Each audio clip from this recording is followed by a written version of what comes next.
What is up, everybody? Sveinson here, back with another MLB 9 innings video. Got a little bit of a different one for you today. So I'm actually recording this intro on a new phone. I just ended up getting it in today, the 14th of April. Last weekend, my previous phone actually broke down and died randomly. Apparently the power chip, the PMIC chip in it, just kind of went kaput. So I have a bit of a different video for you guys this week. I'm just opening these packs while I do the intro.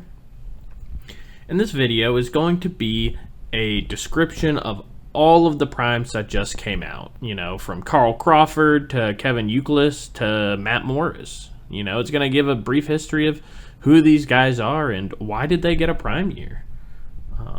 I know it's not your typical pack openings like I'm doing right now, but don't worry, we'll still get to those next week.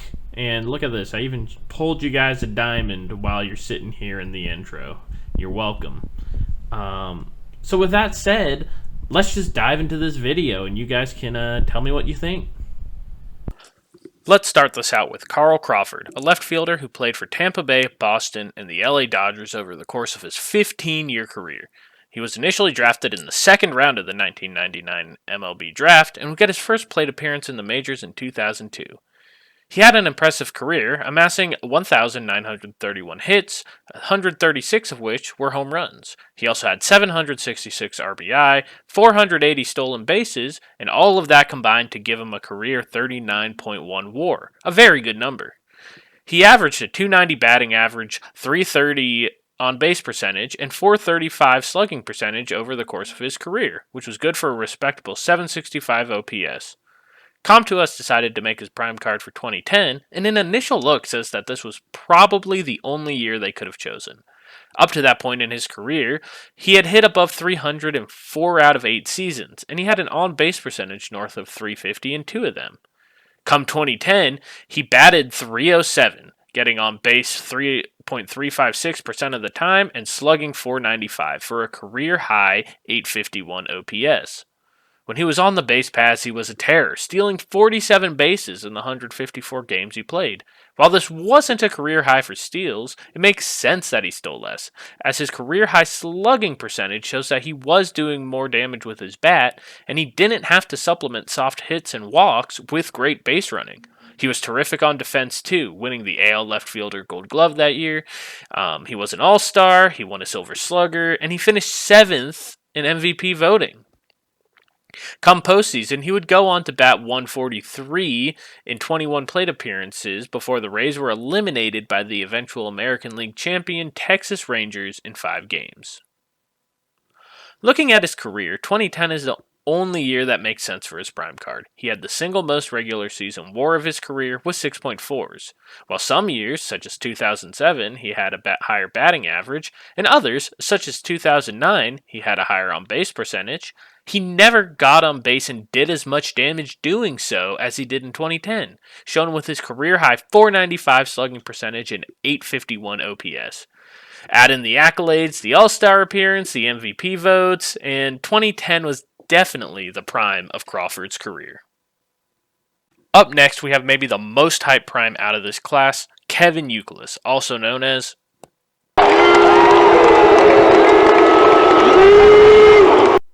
an 8th-round pick by the Red Sox in 2001, Youkilis was a first and third baseman who had a very good 10-year career, playing for Boston, the Chicago White Sox, and the New York Yankees. His career 32.4 WAR is very respectable, and he was a very talented batter. In his career, he sported 1,053 hits and hit 150 home runs, and this was all in just 3,749 at-bats. He was good for a .281 batting average, a .382 on-base percentage, and a .478 slugging percentage, giving him a killer career .861 OPS. While he had a very good career, 2008 and 2009 were certainly his best 2 years.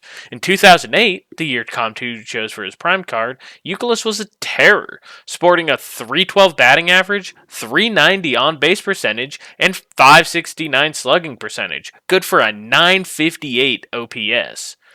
In 168 hits, Youkilis had 43 doubles and 29 home runs, showing off his power. He wasn't the fastest guy, only stealing 3 bases that year, but he didn't have to be. When he hit the ball, he hit it hard and he did damage to the tune of 115 RBI. He placed third in MVP voting that season, behind Justin Morneau and teammate Dustin Pedroia. The thing about Youkilis is that he had an equally impressive 2009 campaign. While he didn't get as many hits as 2008, he did walk 15 more times and 33 less at-bats, putting his OPS even higher than it was before. Comparing his batting stats for the two, in 2009 he had 7 less doubles, 3 less triples, and 2 less home runs, but that was because he played 8 less games. He had more offensive WAR in 2009 and more defensive WAR, making his 2009 a solid candidate for his prime card. That being said, in 2008 he finished third in AL MVP voting, and in 2009 he finished sixth, which is probably why Com2 chose 2008 for this card. Comparing the batting stats of the two, I believe that had Com2 gone with 2009, his base contact and power would be much lower, while his eye would be significantly higher. With the 2 years being very similar overall, I think 2008 was a fine choice, because while Youkilis' WAR was a little lower in '08, you can't ignore the MVP votes that he got. I also think that, stats distribution-wise, Red Sox decks will be much happier with the 2008 card than they would have been with a 2009 card. While Youkilis was on the roster for the 2000 World Series Red Sox, he didn't take a single at-bat after the ALDS. When the Red Sox would return to the World Series in 2007, he would make the roster, but he would not start in any away games. Due to the lack of a DH in the NL, manager Terry Francona had to bench one of Youkilis, Mike Lowell, or David Ortiz when not playing at home. It's safe to say Francona made the right choice. David Ortiz would bat .333 and slug .553 with 4 RBIs in his 4-game sweep of the Rockies. Mike Lowell would end up the World Series MVP thanks to his insane .400 batting average, .500 on base percentage, and .800 slugging percentage. Youkilis would go on to have a great career with the Red Sox before getting traded to the White Sox in 2012. After his contract was up, he'd sign with the Yankees in 2013. He'd make a few trips to the disabled list before having season-ending herniated disc surgery. Then, in 2014, he'd sign a 1-year deal in the MVP before he finally retired. Let me put this out there real quick. I love the addition of Brandon Webb. He may not be the most well-known pitcher of the 2000s, but during his 3-year peak from 2006 to 2008, he was nothing short of elite. During that time, he finished top 2 in Cy Young voting all 3 years, and even won in 2006. Had his career not been derailed by injuries, I think Brandon Webb could be a household name today, up there with the likes of other 2000s legends like Chris Carpenter and Roy Halladay. Initially drafted in the 8th round of the 2000 draft, Brandon Webb amassed 31.1 WAR in his career, with 2/3 of that coming from his elite 2006 to 2008 stretch. He pitched 1,319.2 innings, striking out 1,065, and posting a career 3.27 ERA. 2006 was the year that Com2 chose for Webb's prime card, and the start of his peak. Pitching 33 games, Webb only allowed 81 earned runs all year across 235 innings pitched. This gave him a very good 3.1 ERA.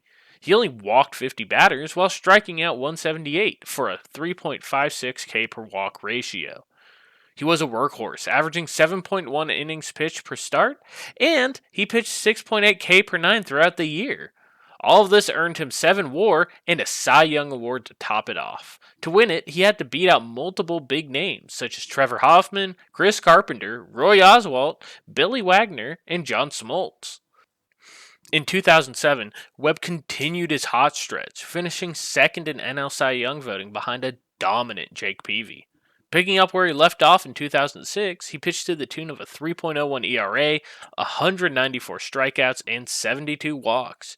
His K per 9 rose from 6.8 to 7.4, but his K per walk also dropped to 2.69. There's an argument to be made that he could have a prime for 2007 instead of 2006. He had more wins, a flimsy stat to analyze pitchers. He had a lower ERA, He had more strikeouts, and he did it all in a similar number of innings pitched. That being said, he walked a lot more batters in 2007, and he was more dependent on his fielders to keep his ERA down. This all factored into him ultimately ending up with fewer wins above replacement than he had in 2006, add in the fact that he actually won a Cy Young in '06, and Comte's decision makes sense. In 2008, Webb had yet another fantastic year. His ERA was the highest of his peak, still a very respectable 3.3, and he placed top 2 in Cy Young voting yet again, this time losing to a young Tin Lincecum. He didn't have as many Ks as he did in 2007, getting only 183, and he didn't have as much WAR as he had in 2006. Webb's career would come to an abrupt end in 2009. After pitching on opening day against the Rockies, Webb would get diagnosed with right shoulder bursitis, ending his season right there. He would spend 2009 and 2010 on the disabled list and rehabbing. After a brief stint with the Rangers, he would end up with rotator cuff surgery that would sign him in both 2011 and 2012, keeping him out of baseball until his retirement in 2013. For more information about Brandon Webb, the Jolly Olive has a great video about him in his career. I've linked it in the comments, and it is certainly worth the watch if you're interested in baseball. Brian Wilson is the next addition to this list. This bearded beaut was initially drafted out of high school by the Cleveland Indians in 2000, but he chose to go to college instead. When he re-entered the draft in 2003, the San Francisco Giants selected him in the 24th round. Brian Wilson had a solid 9-year career that started with the Giants and ended with his only other team, the Dodgers. Wilson functioned mostly as a closer, pitching 382 innings in 392 career games, and in those games he had 172 saves. Wilson had multiple good years, but none quite as prolific as 2010. While he had some years where he posted great ERAs, lots of saves, and was a K machine, 2010 Wilson was on another level. Appearing in 70 games, Wilson had career highs in strikeouts with 93, saves with 48, innings pitched with 74.2, and a career low ERA at 1.81. He hated losing, only posting 3 games in the L column all year. He was simply dominant. As a reliever, he was voted 7th for the NL Cy Young, and he even got enough MVP votes to finish 13th. There can be no argument against Brian Wilson's prime year being 2010. Between stats, awards, and an all-star game, Wilson's 2010 season was simply amazing and the peak of his career. But if you're still not convinced, Brian Wilson capped it all off with this. 5 saves, no earned runs this postseason, and it's all on him. Here's the 0-2. Right down the middle, struck him out, 1 away. And the Giants are 2 outs away. Hard hit, but right-hand Renteria. He may be the MVP. 2 out. Here it is. Struck him out. And for the first time since 1954, the Giants are world champions.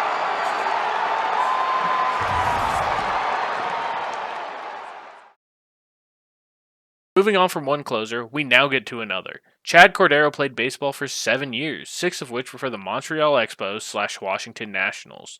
Initially scouted and drafted by the Padres in the 26th round, Cordero decided to instead play college ball at Cal State Fullerton. While there, he was an elite reliever. Posting a 1.83 ERA, he was selected to first-team All-American freshman and a Big West All-Conference. In 2003, he ended up being the MVP of the College World Series. All of this propelled his draft stock up to becoming the 20th overall pick in the 2003 draft, landing him with the Montreal Expos. He went on to have a very good career, posting 128 saves in 314 games. He had 298 career strikeouts and retired with a sub-3 ERA. 2.89 to be exact. Fun fact, he was actually the second youngest player ever to reach 100 saves.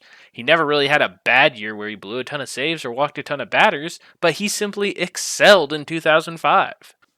Posting a 1.82 ERA across the season, Cordero appeared in 74 games, saving 47 of them. While he wasn't quite the same K machine as our previous reliever, Brian Wilson, Cordero did post a respectable 7.4 K per nine. Walking only 17 batters all year, Cordero ended the season with a sub-1 whip, quite the feat for any pitcher. 2005 was his only year where he had any awards to note. It featured his only All-Star game, he finished top 5 in NL Cy Young voting, and he finished 14th in MVP voting. He was a very good closer in other years, but nothing quite to the pedigree of his 2005 season. In 2004, his second best season, he had a great 2.94 ERA and a solid 9K per 9, but the rest of his numbers weren't even close. He walked 3 times as many batters, had 1/3 of the saves, and nearly double as many earned runs. 2004 Cordero was a very, very good pitcher, don't get me wrong, but 2005 Cordero was downright nasty. I believe Com2 chose a really cool player to give this prime to, and I'm very happy with the year they chose. Not that they really had any other choice. Jim Brower, what are you doing here? Between amazing closers like Cordero and Wilson, and terrific hitters like Crawford and Youkilis, Brower just feels out of place, which is the reaction I'm sensing from the rest of the community. While the previous primes we've talked about have had MVP votes and Cy Young awards and World Series rings, Brower never even so much as sniffed an All-Star game. Don't take this the wrong way. Anyone who can make a 9-year career in the bigs is obviously very, very good. Just not quite to the pedigree of some of the other cards released. Posting a solid 4.67 career ERA, Brower did pitch more innings in his career than either Wilson or Cordero, racking up 397 strikeouts in doing so. Brower's 2004 was definitely a really good year. A 3.29 ERA may seem high in comparison to the previous guys on this list, but it's actually very, very good. He was a workhorse out of the pen, appearing in 89 games, tying the Giants franchise record and leading the MLB that year. In those games, he would rack up 63 strikeouts and walk only 36 batters over the course of his 93 innings pitched. He was a plus pitcher for the Giants, and while his card may seem lackluster, a 3.29 ERA would earn a starting pitcher Cy Young votes. Sure, standards for relievers are a little bit tighter as they pitch less innings, but don't let comparison tell you that Brower wasn't very good that year. The other year that could be in contention for Brower Prime would be 2001 with Cincinnati. That year, Brower would start 10 games and appear in 46. He was able to have a comparable year to 2004 simply because he racked up more counting stats. He had more innings, more strikeouts, and more wins above replacement in 2001 than in 2004. However, his ERA was also 0.68 points higher, and he allowed more walks and hits per inning pitched. At the end of the day, Com2 probably wanted to add another Giants relief pitcher, and Brower's 2004 fit the bill. Drafted by the Seattle Mariners in the 6th round of the 1994 MLB draft, Joe Mace put together a nice 7-year career with the Twins, the Royals, and the Reds. He would fall just short of 1,000 innings pitched, only reaching 997. In those innings, he would have 512 strikeouts and a 5.05 ERA. I won't spend too long on Mace because honestly, the 2001 season is the only one worth talking about. The only season where he had an ERA below 5, 2001 was an anomaly for Mays, and he pitched the best numbers of his career in almost every category. Innings pitched, a career high 233.2. Strikeouts, a career high 123. Whip, career low 1.15. Home runs per 9, also a career low. Finally, ERA, you guessed it, it was a career low of 3.16. Mays was an okay piece every year he played other than 2001, but in 2001 he pitched like a different man. He wouldn't get any Cy Young or MVP nods, but he would get an All-Star Game appearance, the only one of his career. Joe Mays does fit the bill for a prime card. I think that he was perfectly acceptably good in 2001. And it was definitely the best year, aka the prime, of his career. If you saw my last video, you'd know that, being a Cardinals deck, I was super bummed about missing out on a Morris Prime last week. Drafted out of college by the St. Louis Cardinals in the first round of the 1995 MLB Draft, Matt Morris accumulated 1,806 innings pitched, 121 wins, and 1,214 strikeouts in the course of his 11-year career. He finished second in Rookie of the Year voting behind future teammate Scott Rowland in 1997, and he retired with 20.4 career WAR. Up until 2001, Morris hadn't had much of a career. He did get the aforementioned Rookie of the Year votes, but he spent a large amount of time on the disabled list after undergoing Tommy John surgery in 1999. When he was fully back and healthy in 2001, he was the immediate ace of the St. Louis Cardinals. Pitching that year to a tune of a 3.16 ERA, Morris would start 34 games and win 22 of them. He often went deep into games, even having a complete game shutout. He set a career high in Ks with 185 and innings pitched with 216.1 that year, while only walking 54. His dominance would earn him All-Star honors for the first time in his career, and he'd end up finishing third for the NL Cy Young behind Arizona's two superstars, Curt Schilling and Randy Johnson. In MVP voting, he'd end up 14th overall, the only MVP honors he'd ever receive. In the postseason that year, the Cardinals would lose the NLDS to the Diamondbacks in 5 games, but not for Morris's lack of trying. In 2 games, he pitched 15 innings and only allowed 2 earned runs. In 2002, Morris would pick up right where he left off. He'd yet again earn All-Star honors, but his stats weren't quite as good as 2001. He'd start in 32 games and post a 3.42 ERA with 171 strikeouts. Those are still very good numbers for a starter, and he was still a workhorse, but you'll notice they're noticeably worse than 2001. He'd also walk more batters with 64 and get less wins with only 17, and he'd pitch less innings, 210.1. While 2002 was definitely his second best season, it just wasn't quite as good as 2001. Morris would make the All-Star game that year, but would not end up receiving any Cy Young or MVP votes. When the Cardinals finally made the World Series in 2004, Morris would have the opportunity to just start one game, and it wasn't a pretty one. He would go a short 4.1 innings versus that Red Sox team, giving up 4 earned runs before being pulled. When the Cardinals returned eventually to win the World Series in 2006, Matt Morris was off the team, having signed a 3-year contract with the San Francisco Giants earlier that season. He'd pitch until the beginning of the 2008 season, when he was cut from the Pittsburgh Pirates for having an 0-4 record with a 9.67 ERA after 5 starts. 3 days later, he'd announce his retirement. Morris's prime was certainly 2001 to 2003, with 2001 being the best of those years. With Adam Wainwright's retirement imminent, I am glad that Com2Us added another prime Cardinals pitcher. They chose a good one. Matt Morris was one of the first pitchers that got me into baseball as a young child growing up in St. Louis. His 2001 season was one of the first things I remember as a young baseball fan, and I couldn't be more thrilled with this addition. Another 2001 Cardinal. Cardinals decks, rejoice. You finally get a relief pitcher prime card. This is the first one since Jason Mott retired in 2017, and with a 66 base, this card should help bolster plenty of Cardinals deck bullpens. Drafted in the 8th round of the 1993 draft, Steve Dirty Hat Kline would put a solid career as a relief pitcher together, appearing in 796 games and pitching in 682.1 innings. His 3.51 ERA and 493 career strikeouts are very respectable for his 11-year career. Kline had many good seasons, but only 2 that could be considered elite. The first was the one they chose for his prime card, 2001. Kline appeared in relief in a career-high 89 games that year, which also led Major League Baseball.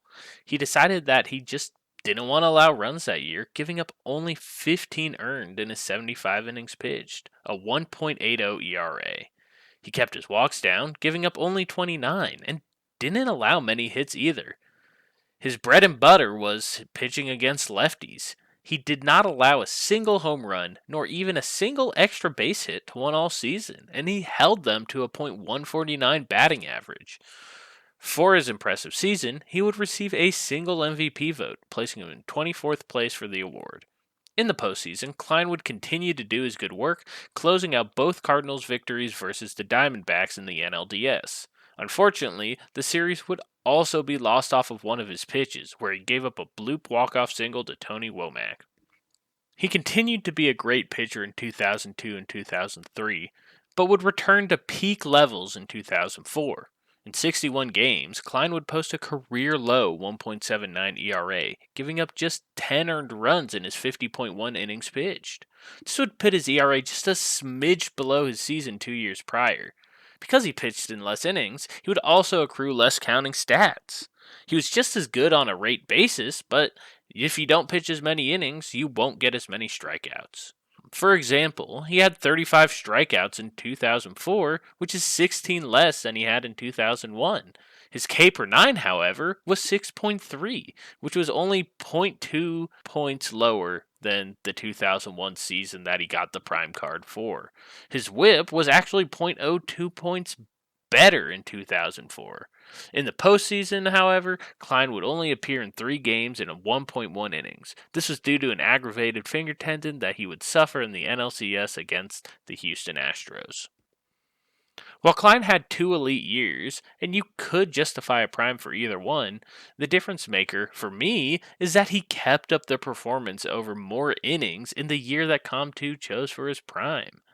As a relief pitcher, pitching 25 more innings is no joke, and the fact that he did it while performing at the same elite level both years makes me give the nod to 2001.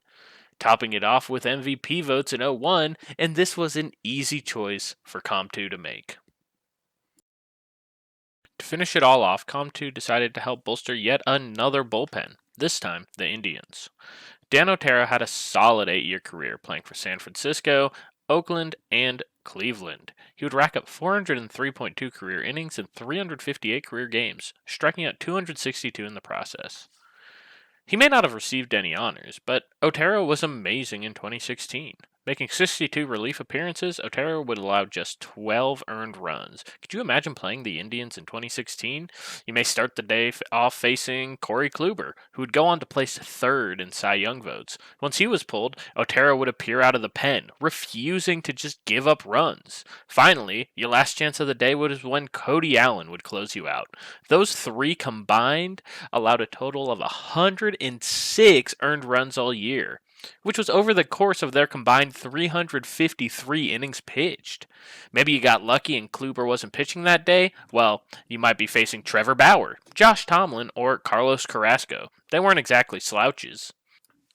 Back to the subject at hand, Otero was a beast. A 1.53 ERA and 57 strikeouts, the man was practically unhittable. He allowed less than 1 walk or hit per inning pitched. He just didn't let people get on base. And he wasn't exactly being carried by his fielding either, as shown by his 2.33 FIP. In the postseason, he was very good, pitching 3 innings in the World Series against Chicago and only allowing 1 earned run. Moving on to his other seasons, nothing else really came close. In 2013, he had a similar ERA in half as many games. In 2014, he had 10 more games, but also gave up 12 more earned runs and struck out 12 less batters. In 2017, he had a great season to follow up his prime, but he just didn't quite do as good. Otero would eventually have his club options from the Indians declined in 2019, making him a free agent. After that, he would sign a minor league deal for the Yankees before his eventual retirement in 2020. And that'll do it for the video. Maybe you learned a little something about your shiny new prime. Maybe you have a fun tidbit that you'd like to share in the comments. I do MLB 9 Innings videos every week, and so if you're interested, you should definitely subscribe. Let me know if you'd be interested in seeing a similar one of these done for legends. You know, I'd want to go into a little bit more detail than I did with the primes, right? I kind of glossed over their careers, but legends are a little different, right? They have retired numbers. They were part of their franchises for 20 years versus some of these guys were only around, 9, right? So I would love to do a Legends video, but with the amount of time it takes, I would just want there to be interest in it before I did. So if you would be interested in that, leave a comment below. If I get enough of them, I'll go ahead and do one of those. If not, I'll just keep pushing out MLB 9 Innings videos like usual. And yeah, as always, I appreciate your viewership. And you guys will get back to the regularly scheduled pack openings and skill change tickets, my video next Monday. So I'll see you then.